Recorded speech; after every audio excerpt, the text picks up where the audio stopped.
નમસ્કાર. મુજપુર ગંભીરા પુલની જે દુર્ઘટના બની એને લગભગ મહિનો થવા આવ્યો છે. 9 જુલાઈએ જે થયું 22 લોકોએ જીવ ગુમાવ્યા. એની અસરો હજુ આપણે જોઈ રહ્યા છીએ. હા, બિલકુલ. અને આજે આપણે એ જ સમજવાની કોશિશ કરીશું.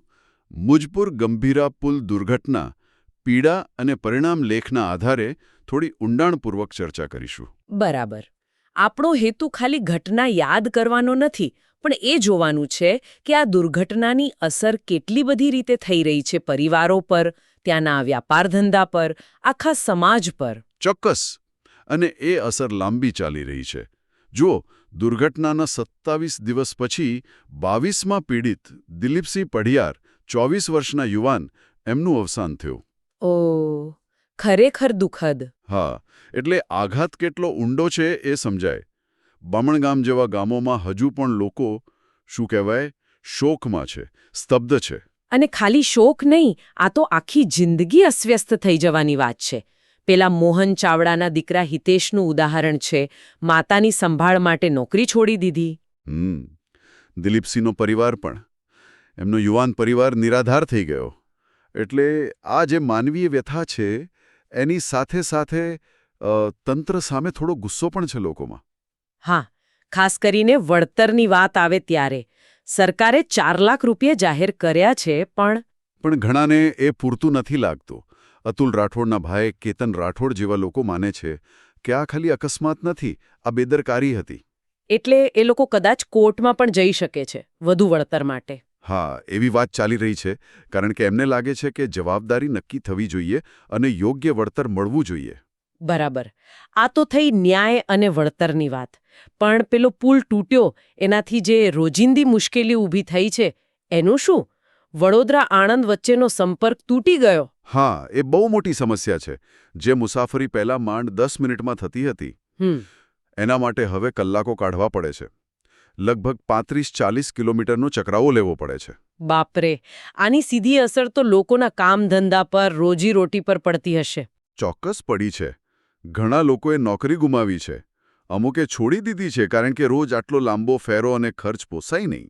અને ખેડૂતોનું શું? એમને માલ પહોંચાડવામાં તકલીફ પડતી હશે ને? હા, ખેડૂતોને પાદરા કે વડોદરા શાકભાજી, ફળ, ફૂલ લઈ જવા માટે ટ્રાન્સપોર્ટનો ખર્ચ બહુ વધી ગયો છે. એટલે એમને પણ નુકસાન છે. અને નાના વેપારીઓ, જેમ કે મીઠાઈની દુકાનો, રક્ષાબંધન જેવા તહેવારમાં પણ વેપાર ઠંડો રહ્યો એવું સંભળાયું. બરાબર. એટલે એક પુલ તૂટવાથી આખી જે શું કહેવાય, સ્થાનિક અર્થવ્યવસ્થા છે, એની કડીઓ તૂટી જાય છે. શિક્ષણ પર પણ અસર થઈ હશે. બાળકો, કોલેજના વિદ્યાર્થીઓ. થઈ છે. કેટલાક કોલેજના વિદ્યાર્થીઓએ તો અભ્યાસ છોડી દીધો હોવાના પણ સમાચાર છે, કારણ કે રોજ આટલી લાંબી મુસાફરી કરવી એમના માટે શક્ય નથી બની. અને નજીકમાં કદાચ બીજો કોઈ કોર્સ કે કોલેજનો વિકલ્પ પણ નહીં હોય. બરાબર. એટલે એમનું ભવિષ્ય પણ જોખમમાં મુકાયું કહેવાય. ઉદ્યોગોની વાત કરીએ તો પાદરા અને ભરૂચ બાજુ જે ઇન્ડસ્ટ્રીઝ છે, હા, કેમિકલ, ફાર્મા વગેરે. હા, ત્યાં કામ કરતા ઘણા કર્મચારીઓ આ વિસ્તારમાંથી આવતા હતા. હવે એમને આવવામાં મુશ્કેલી પડે છે, એટલે કર્મચારીઓની અછત વર્તાઈ રહી છે. પાદરા ઇન્ડસ્ટ્રીઝ એસોસિએશનનો આંકડો તો ખરેખર ચોંકાવનારો હતો. લગભગ 80% કર્મચારીઓએ નોકરી છોડી દીધી. હા, જો કે કંપનીઓએ પ્રયત્ન કર્યો છે.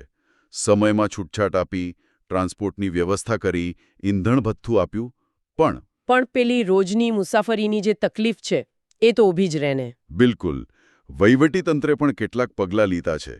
વિદ્યાર્થીઓ માટે નજીકની સ્કૂલમાં વ્યવસ્થા કરી 8 નવા બસ રૂટ શરૂ કર્યા છે. ઉદ્યોગો સાથે મળીને કામદારો માટે પણ જીએસઆરટીસી બસ રૂટ, ખાનગી પરિવહન જેવી વ્યવસ્થા ગોઠવવાનો પ્રયાસ થયો છે. પણ આ બધું ટૂંકા ગાળાનું લાગે છે. લોકોની મુખ્ય માંગ તો પેલી બોટ સર્વિસની હતી, નદી પાર કરવા માટે.